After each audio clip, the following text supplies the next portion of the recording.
இந்த வித்தியாசமான ஷார்பண்ட் குரல், அது விசித்திர உச்சரிப்பு, இது இரண்டையும் வைத்துத்தான் தமிழ் ரசிகர்களை கட்டி போட்டார். அதை வசியம் செய்தார் இந்த பாடகர்.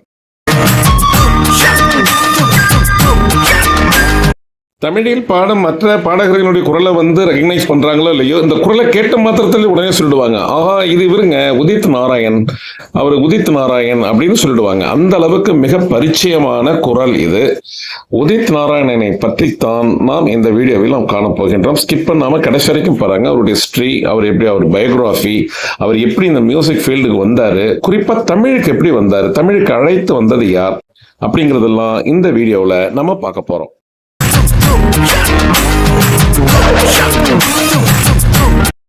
சரி, இவர் என்ன ஊருக்காரர்? ஏன்னா தமிழ், தெலுங்கு, மலையாளம், கன்னடம், ஹிந்தி, ஒடியா எல்லா மொழிகளையும் பாடியிருக்கிறாரு. இவருடைய பூர்வீகம் என்ன அப்படின்னு பார்த்தோம்னா, இவர் இவர் அப்பா வழியில் பார்க்கும்பொழுது இவர் ஒரு ஃபாரினர், நிச்சயமாக நேபாள். இவங்க அப்பா ஹரே கிருஷ்ணா ஜா அப்படிங்கிறவங்க தான் அவங்க அப்பா. அம்மா பீகார்காரவங்க. அவங்க பேர் புவனேஸ்வரி. அவருக்கு அந்த தம்பதிகளுக்கு மகனாக பிறந்தவர் தான் உதித் நாராயணன்.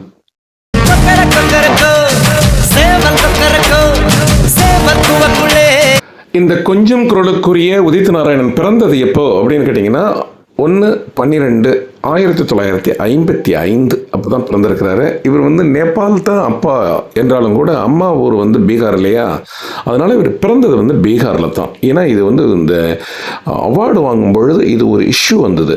இவர் நேபாள்காரராச்சே, அவங்க அப்பா நேபாள் ஆச்சே. பிற்காலத்தில் அதாவது அவர் அச்சீவ் பண்ண பிறகு ஒரு அவார்டு வாங்கும்பொழுது பின்னாடி பார்ப்போம் நம்ம. இவங்க அம்மா ஊரில் தான் இவர் பிறந்தார்.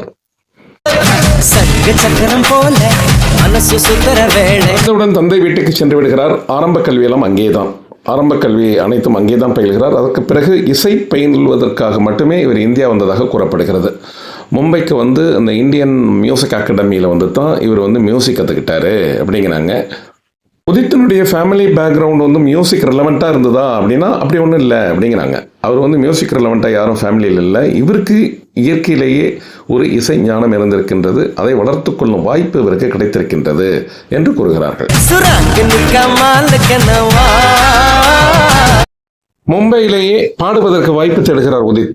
அவருக்கு ஒரு சான்ஸ் கிடைக்குது. 1980s தான் ஒரு டெபியூட் சாங். இவர் யாரோட பாடுறாரு அப்படின்னு கேட்டீங்கன்னா, மிக மிக பெரிய ஒரு இசை ஜாம்பவான் முகமது ரஃபி 1980s அவரோட கூட பாடுகிறார் ஒரு படத்தில். அது யூனிஸ் பீஸ் அப்படிங்கிற ஒரு படத்தில் தான் அவர் பாடுறாரு ஃபர்ஸ்ட். கிஷோர் குமாரோடையும் அதே 80sலயே பாடுறாரு. அதுதான் அவருடைய டெபியூட் சாங். அந்த 80sல தான் அவங்க அவருடைய குரல் முதல் ஐஸ் பிரேக் பண்ணது. அதுக்கு பிறகு கடுமையான போராட்டம் இவருக்கு. 1988 தான் இவருக்கு தனியாக பாடும் வாய்ப்பு கிடைக்கிறது. அவர் பாடின படம் என்ன அப்படின்னு கேட்டீங்கன்னா, அந்த கயாமத் சே கயாமத் டாக் அப்படிங்கிற ஒரு படம். அது முடிவிலிருந்து முடிவு வரை அப்படின்னு அர்த்தம். அது ஹிந்தி படம். ரொம்ப அற்புதமான ஒரு படம், மிக நல்ல சூப்பர் ஹிட் அந்த படம். அதுல ஒரு பாட்டு பாடுறாரு. அந்த படத்துல ஹீரோ யாரு அப்படின்னு கேட்டீங்கன்னா, அமீர் கான், ஜூஹி சாவ்லாவோட அமீர் கான் நடிச்சிருக்கிறாரு. அதுல அந்த படத்துல பாப்பா கே ஜாயின் படா நாம் கரேகா, பாப்பா கஹ்தே ஹை படா நாம் கரேகா அப்படிங்கிற பாட்டு. அப்போ ஒரு டெபியூட்டா பாடும் பொழுது இந்த குழந்தைத்தனம் இல்லை அவர்கிட்ட. ஏற்கனவே அந்த முகமது ரஃபி அவரது பேஸ் வாய்ஸ் தான் இருக்கும். அதுக்கு பிறகுதான் அவருக்கு ஷார்ப்பானது அப்படிங்கிறாங்க. 1980 88 வரைக்கும் தான் கொஞ்சம் போராட்டம் இவருக்கு. அது சான்ஸ் கிடைக்குமா, சான்ஸ் நிறைய அலைஞ்சிருக்கிறார். 88 தான் இந்த படம் கிடைச்சுன்னு சொன்னோம் இல்லையா. அதுக்கும் பிறகு அதில் இருந்து இன்றைய தேதி வரைக்கும் பிஸியாக உள்ள ஒரே பாடகர் இவர் உதித் நாராயணன் தான் என்று சொல்லலாம். ஏன்னா சற்றேறக்குறைய ஒரு 40 ஆண்டு காலம், அதுல ஒரு 20 40 ஆண்டு காலம் கொடிகட்டி பறந்து கொண்டிருக்கின்றார் உதித் நாராயணன் அவர்கள். நிறைய தேசிய விருதுகள், 4 முறை அவர் தேசிய விருதுகள் வாங்கியிருக்கின்றார். 20 முறை அவருடைய பெயரானது பரிந்துரைக்கப்பட்டுள்ளது என்கின்றார்கள். பத்ம பூஷன் விருது வாங்கியிருக்கிறாரு. அது மாதிரி பிலிம் ஃபேர் அவார்டு நிறைய வாங்கியிருக்கிறாரு. அடிக்கடி இவருடைய பெயர் அங்கு would be recommended, his name would be recommended. அவர் இவராகவே இல்லை, எனக்கு அடுத்தடுத்து வர்ற பாடகர்களுக்கு வாய்ப்பு கொடுங்க அப்படின்னு இவர் சொன்னதாகவும், ஒரு பெருந்தன்மையோடு சொன்னதாகவும் ஒரு செய்தி.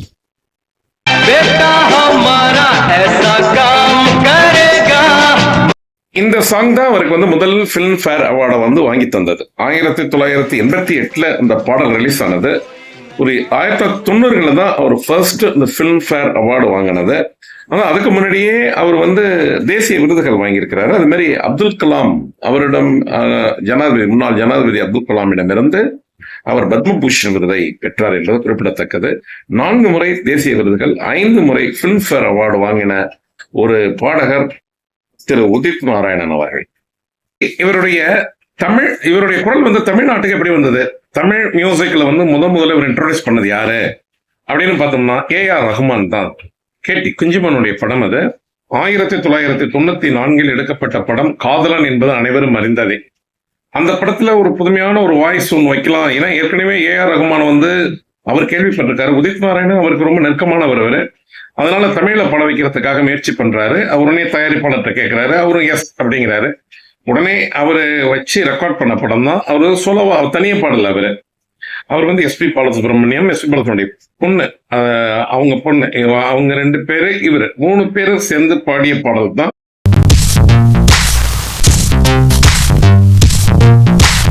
ஃபர்ஸ்ட்ல ஏஆர் ரஹ்மான் வந்து அது உதித் நாராயண் அப்படி தமிழ்ல நீங்க பாட போறீங்க அப்படின்னு கேட்ட உடனே கொஞ்சம் பயந்தார் அப்படிங்கிறத விட கொஞ்சம் மறுத்தாருன்னே சொல்லலாம் என்று கூறப்படுகிறது. அதாவது ஏன் மறுத்தார் அப்படின்னு கேட்டீங்கன்னா, இது Tamil how to pronounce looking அது டிஃபிகல்ட்டா இருக்குது எனக்கு அப்படி நான் பார்த்துருக்கிறேன் நிறைய. அதனால கொஞ்சம் நம்ம வாய்ஸ் வந்து சூட் ஆகுமாங்கிறது மாதிரி ஹெசிடேட் பண்ணியிருக்கிறாரு. இல்ல இது லதா மங்கேஷ்கர் பாடியிருக்காங்க, ஆஷா போஸ்லே பாடியிருக்காங்க, ஏன் முகமது ரஃபி, கிஷோர் குமார் எல்லாருமே தான் தமிழ்ல பாடியிருக்காங்க போது நீங்க தமிழ்ல பாடல என்ன அப்படின்ட்டு அவரை கன்வின்ஸ் பண்ணியிருக்காங்க. அதன் பிறகுதான் அவர் ஒத்துக்கொண்டதாக. ஏன்னா அவர் ஒரு எக்ஸ்பென்சிவ் சிங்கர். ரொம்ப ஒரு டக்குனு கூப்பிட்டா வந்து பாடுறது மாதிரி லெவல்ல இல்ல. அவர் 80s அவர் 88 பிஸியா இருக்கிறாரு. அவர் பாட வைக்கிறதுங்கிறது, அவருடைய அப்பாயின்மெண்ட் கிடைக்கிறது, அவருடைய கால் ஷீட் கிடைக்கிறது ரொம்ப சிரமம். அப்படி இருக்கும்போது அப்பேற்பட்ட ஒரு எக்ஸ்பென்சிவ் சிங்கரை வந்து டக்குன்னு வர வைக்க முடியல. ரொம்ப மல்லு கட்டி தான் அவரை கூப்பிட்டு இருக்கிறாங்க. அப்படி பாடின பாடல், அப்படி அமைந்த பாடல் தான் இந்த பாடல்.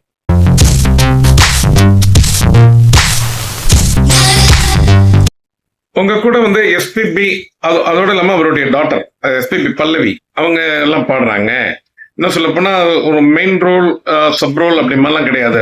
பிரபுதேவா தான் ஹீரோ. அதுல அவருக்காக அந்த ரோல் தான் நீங்க பாடுறீங்க அப்படின்னா அவருக்கு ரெட்டிப்பு சந்தோஷம். அவருக்கு அது எஸ்பிபி அவருடைய பொண்ணு பல்லவியோட பாட போறோம் தமிழ் பாட்டு முதல் பாடல் அப்படின்னு ஒண்ணு உதித் நாராயணனுக்கு பயங்கர சந்தோஷம். அவர் ஏற்றுக்கொண்டதாக கூறப்படுகிறது. உடனே உருவான அந்த பாடல், இவருடைய வாய்ஸ் வந்து அந்த பல்லவி பாடும் பொழுது ஆரம்பத்துல கூட கொஞ்சம் ஜெர்க் அணிச்சுது.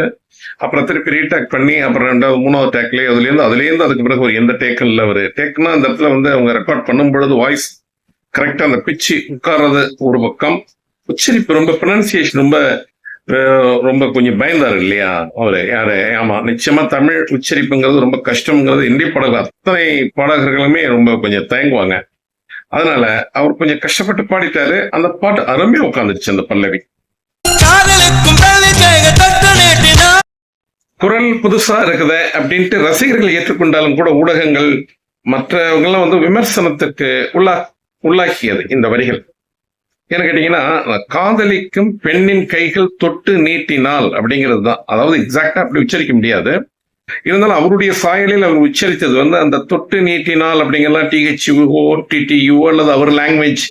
அவர் என்ன மொழி, அவர் தாய்மொழின்னு கேட்டீங்கன்னா அவர் நெப்பாலிஷ் அவர் அல்லது மைத்திலின்னு ஒரு லாங்குவேஜ் இருக்குது.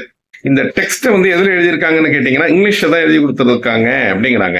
அங்க உள்ள அந்த செய்தி வட்டாரங்கள் கூறுவது என்னவென்றால் ஆங்கிலத்தில் தான் எழுதி தந்திருக்கின்றார்கள். அதுல வந்து இந்த தொட்டு நீட்டினால் வந்து தட்டு நீட்டினால் என்று உச்சரிப்பார். எப்படி யேசுதாஸ் வந்து ஒரு படத்துல அந்த திருக்கோவிலே அப்படிங்கிறதுக்கு திருக்கோவிலே அப்படின்னு உச்சரிச்சாரோ அதே மாதிரிதான் இதுலயும் ஒரு சின்ன குழப்பம் நடந்திருக்கும். இருந்தாலும் இன்னொருத்தர்ல அந்த வாய்ஸ் அடிச்சுட்டு போயிடும். அது வந்து ஸ்பீடு விட்டு இருக்கிற அந்த ஒரு ஒரு மெலோடி, அது எப்படி சொல்றது, இந்த மெலோடி ஷாப் அண்ட் வாய்ஸ் ஏதோ சொல்றாங்க. அதுக்கு நேமும் ஒரு டெர்மினாலஜி புதுசா வச்சிருக்காங்க உதயத்தினுடைய குரலுக்கு. அந்த குரல் வந்து சாப்பிட்டுடுச்சு எல்லாத்தையும். அந்த தவறை கூட சரியாக்கி விட்டது. போக போக போக அடுத்தடுத்த பாடல்கள் ஏன் அதே பாட்டிலேயே மற்ற வரிகளை ஒரு சரணம் பாடும் போதெல்லாம் ஏத்துக்கிட்டாங்க. அதனால அந்த பாட்டு ஹிட் ஆனிச்சுது. இதனால அந்த பல்லவி இன்னொரு வாட்டி கேளுங்களேன். தமிழில் ஒரு விசேஷம் என்ன அப்படின்னு கேட்டீங்கன்னா, தமிழர் அல்லாதவர்கள் வந்து தமிழை உச்சரித்தால் அது ஒரு விதமான ஒரு அழகு தெரியும். ஏன்னா மலையாளிஸ், அந்த மலையாள ஆக்டர்ஸ் எல்லாம் வந்து தமிழ் பேசும்பொழுது டப்பிங் கொடுக்க மாட்டாங்க, அவங்கள வச்சே பேச சொல்லுவாங்க. ஏன்னு கேட்டீங்கன்னா அது ஒரு அழகு. அது போலத்தான் இன்னைக்கு தமிழ்ல வந்து பாடுற பெரும்பாலான பாடகர்கள் வந்து தமிழ் இல்லாதவர்களாக இருந்தாலும் கூட அது ஒரு உச்சரிப்பு ரொம்ப ரம்மையா இருக்கு இல்லையா? அந்த ரீதியில அவரை இம்சிக்க வேணாம் திரும்ப திரும்ப. ஏன்னா அவர் வந்து ஒரு லெஜெண்ட்னா அவர் வந்து ஒரு சுப்ரீம் லெஜெண்ட். அவர்கிட்ட போயிட்டு நீங்க திருப்பி திருப்பி அந்த மாத்தணும் அப்படிங்க வேண்டியில்லை அப்படிங்கிறதுனாலே அதை விட்டுட்டாங்க. அதை ஆக அந்த பாடல் பட்டி தொட்டி நம்ம முன்னாடி சொல்றது மாதிரி அனைத்து இடங்களிலும் ரசிகர்கள் ஏற்றுக்கொண்டார்கள். யார் உங்களுக்கு ஃபைனல் ஜட்ஜ்மெண்ட் யாரு கொடுக்குறா? உங்களுக்கு ஃபேன்ஸ் தானே, உங்க ஆடியன்ஸ் யாரு? உங்களுக்கு ரசிகர்கள். அவங்க வந்து ஓகே தானப்பா, அவங்களுக்கு ஓகே தானே, அப்ப விட்டுருங்கப்பா, அதுல என்ன தப்பு நடந்திருந்தா என்ன அப்படிங்கிற ரீதியிலே இது அனுமதிக்கப்பட்டிருந்திருக்க வேண்டும். பாட்டு பிரம்மாமா பண்ணிச்சுது. அந்த காதலில் ஒரு பாட்டு தான் பாடியிருக்காரு அவரு. அதன் பிறகு அந்த 1994 அதே ரஹ்மான் வந்து அடுத்த ஒரு படத்துக்கும் உதித் நாராயணனே போடுறாரு. அந்த பாடல் என்னவென்றால்,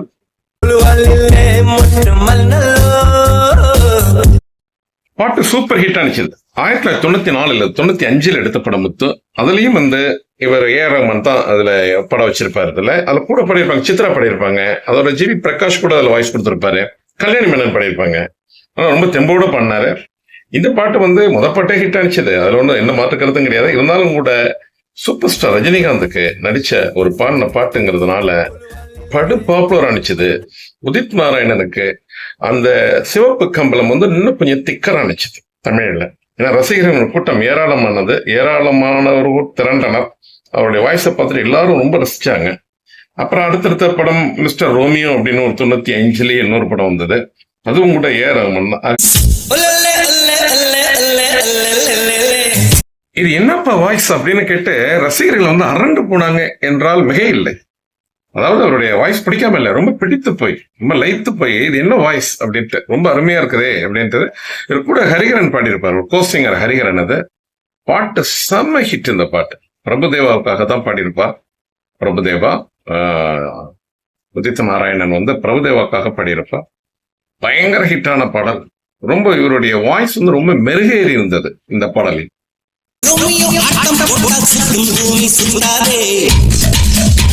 அப்புறமா அவரது பயணம் வந்து மிக இனிமையாக தொடர்கிறது. ஆமா, அடுத்தது ரட்சகன் அப்படிங்கிற படம். அதுக்கு பிறகு வந்து இந்த கோயம்புத்தூர் மாப்பிள்ளை அப்படிங்கிற படம். இதெல்லாம் அடுத்தடுத்து வரும் படங்கள் நமக்கு நினைவு தெரிந்து இதெல்லாம் சூப்பரா பண்ணிச்சு. அதுலயும் கூட இந்த சோனியா சோனியா சொக்க வைக்கும் சோனியா, அது வந்து உன்னிகிருஷ்ணனோட பாடியிருப்பார். ரொம்ப பிரம்மாதமா இருக்கும். கோசிங்கரோட தான் பண்ணார் குடும்பம் வரைக்கும். அப்புறம் கமல்ஹாசனோட ஒரு அருமையான ஒரு பாடல், காசு மேலே காசு வந்தே கொட்டுகிற நேரம் இது. 1998 வந்த படம் இது. காதலா காதலா அப்படிங்கிற கமல்ஹாசனோட பாடுறது ரொம்ப ஒரு பிரம்மாதமா என்ஜாய் பண்ணி தான் அது செஞ்சிருக்கிறாரு. கமல்ஹாசன் போர்ஷன் முடியும். அதுக்கு பிறகு இவருடைய போர்ஷன் வந்து ரொம்ப நல்லா இருக்கும். இது ரெண்டுமே தெரியல, மென்மையா இருக்கும், அழகா வேற இருக்கும்.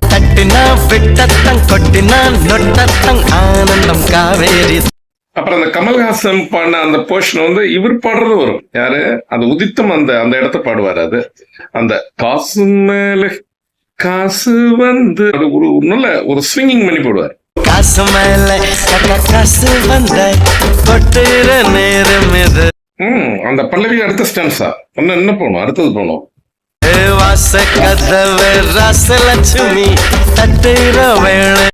உதித் நாராயணன் வந்து ஏஆர் ரஹ்மான் மூலமாக அறிமுகமானாலும் நம்ம தமிழ்ல உள்ள எல்லா இசையமைப்பாளர்களும் அவரை பயன்படுத்தி கொண்டனர். நம்ம எல்லாருமே, அதாவது கார்த்திக் ராஜா, அது மாதிரி வித்யாசாகர் அருமையான பாட்டு கொடுத்திருப்பாரு. யார வச்சு அவரை வச்சு. அடுத்து மனிஷ் அம்மாவோட ஒரு பாட்டு, ரொம்ப ஒரு பிரம்மாதமான பாட்டு. அது அந்த அச்சச்சோ புன்னகை அப்படிங்கிற ஒரு பாட்டு. அது ரொம்ப பிரம்மாதமான ஒரு ஷாஜஹான் அப்படிங்கிற படத்துல, ஷாஜஹான் படம். அது ரொம்ப நல்லா இருக்கும். ரொம்ப ஒரு, அது எப்படி சொல்றது, அது எல்லாரும் அவருடைய குரலை வந்து ரசிக்கும் பொழுது கொஞ்சம் அதிகபட்சமாகவே ரசித்தார் இந்த பாடலை. அச்சச்சோ புன்னகை தாரரே தாரரா அச்சச்சோ புன்னகை புன்னகை. மியூசிக் டைரக்டர் மணிஷ் சர்மா கொண்டிருப்பான். மனிஷ் ரொம்ப சூப்பரா போட்டிருப்பார். கைக்குட்டையில் நான் பிடித்த கையோடு மறைத்துக் கொண்டேன். 2002 வந்த படம் அது. ஆர்பி சௌத்ரி சார் படம். அது ரொம்ப ஃபர்ஸ்ட் கிளாஸ் படம். அது நல்லா இருக்கும். கவிதா கிருஷ்ணமூர்த்தி பாடியிருப்பாங்க உதித்தோட, ரொம்ப ஈடு கொடுத்து பாடியிருப்பாங்க அவங்களோட, ரொம்ப அருமையா இருக்கும், சான்ஸே இல்லை. இந்த மாதிரி பாடல்லாம் வந்து உள்ள சினிமாக்கள்ல வர்றது வந்து நமக்கு ஒரு மிகவும் பெருமிதம். ரொம்ப அருமையான இந்த ட்ரெண்டுக்கு தகுந்த மாதிரி உள்ள பாடல் அது.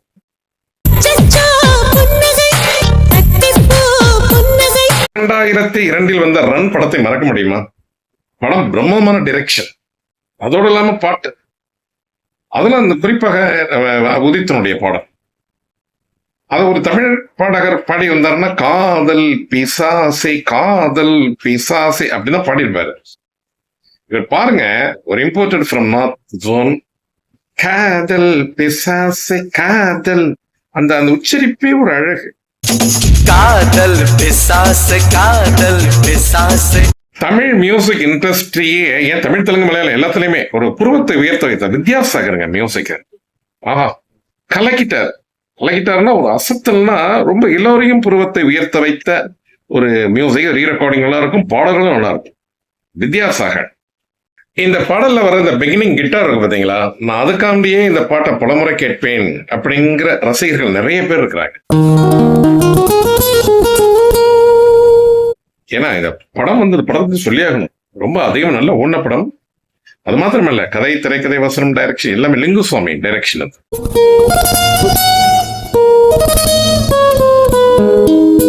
2002 வந்தது. ரத்னம் அப்படிங்கிறவரை தான் தயாரிப்பது. மாதவன் ஃபர்ஸ்ட் கிளாஸ் நடிச்சிருப்பாரு. அத ரொம்ப